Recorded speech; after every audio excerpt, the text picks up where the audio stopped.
Let's talk about the word strategy. If you're like a lot of the business owners I work with, that word just fills you with a little bit of dread, right? There's this constant pressure to have some big, formal, locked down plan. But the day-to-day reality of running your business is anything but neat and tidy. Well, I've got some good news for you. That feeling you have, it isn't a sign that you're failing, it's actually a sign you're doing it right. I mean, have you ever felt like you're writing a piece of fiction when you sit down to create a 5-year strategic plan? You map everything out perfectly, and then, boom, reality hits. A new competitor pops up, there's a snag in your supply chain, or your customers suddenly want something completely different. If you've ever had that nagging suspicion that traditional strategic planning is a total waste of time for your business, I'm here to tell you, you're not wrong. And look, this isn't just a gut feeling anymore. We're about to dig into a huge academic review. I'm talking 183 different studies on business strategy, all rolled into one. And what they found finally gives us the hard data to prove what you've probably felt in your bones for years. The old textbook definition of strategy is fundamentally broken. So let's get one thing crystal clear right from the start. The way you actually run your business, making those quick decisions, adapting on the fly, trusting your team's judgment, that's not a flaw. That is your strategy. The problem isn't you, it's that the academic world is just now catching up to how real businesses actually work. Okay, so let's jump right in and tackle the biggest myth of them all. It's this idea that a real strategy has to be this 50-page document that you create at some fancy off-site retreat, only to have it collect dust in a binder on a shelf. You know the one. This single idea causes so much unnecessary anxiety for business owners. So the myth is that strategy is this static, written-in-stone document. But the reality, which this research confirms, is that strategy isn't a noun. It's a verb. It's a living, breathing process that comes out of the hundreds of small, practical, operational decisions you and your team are making every single day. And just think about it for a second.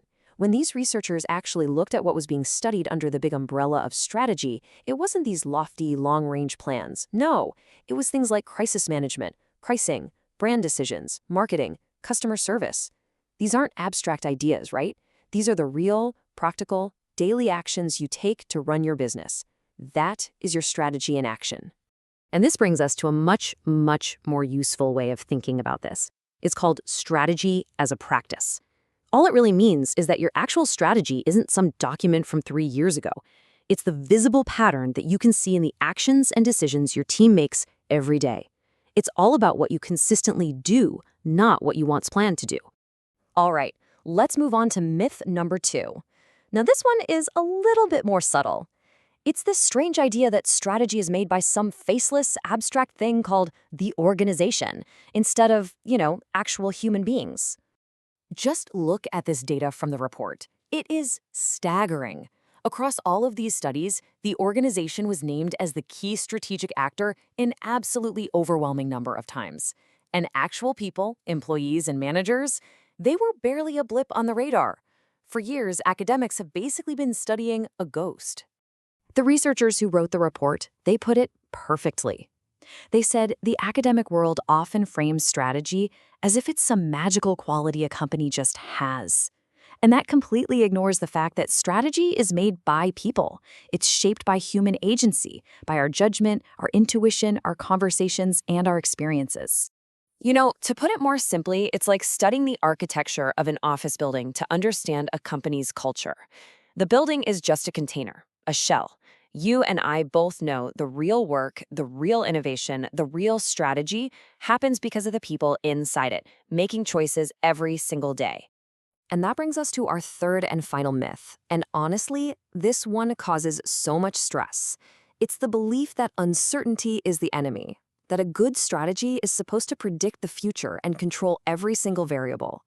Yeah, the old textbook way of thinking treats uncertainty like this big, external threat that we have to eliminate. The whole goal is total predictability. But in the real world, uncertainty isn't a threat, it's just the environment we all operate in. It's the normal state of things. And more importantly, it's the very soil where real innovation and flexibility can actually grow. The researchers make such a powerful recommendation here. It's basically a call to completely reframe our entire relationship with uncertainty. So instead of seeing it as this threat to our stability, we should start to see it as the very thing that pushes us to experiment, to innovate, and to stay agile. So what does this actually mean for you day to day? Well, it's really a three-step mindset shift. First, just embrace uncertainty as a normal, expected part of business. Second, build a culture where it's okay to experiment and adapt instead of just sticking to a rigid plan. And third, you've got to actively hunt for the opportunities that uncertainty always creates, like new markets or gaps left by your slower competitors. Okay, so let's tie all of this together. Now that we've busted these three big myths, what is your real, actual strategic advantage as a business owner? Well, they're your superpowers. What those old textbooks would call reactive, we can now recognize as adaptability. What they used to dismiss as informal, we can now clearly see is human-centeredness, relying on the judgment and intuition of your people. And what they called unstable is actually your resilience, the amazing ability to thrive, not just survive, in a world of constant change. So here is the bottom line. I really want you to let go of the guilt. That feeling of being reactive or informal is based on an old, outdated definition of strategy. The way you operate is a sophisticated, modern strategy that is perfectly suited for the world we live in today. You're not behind the curve. You are way ahead of the textbooks. The validation is right here.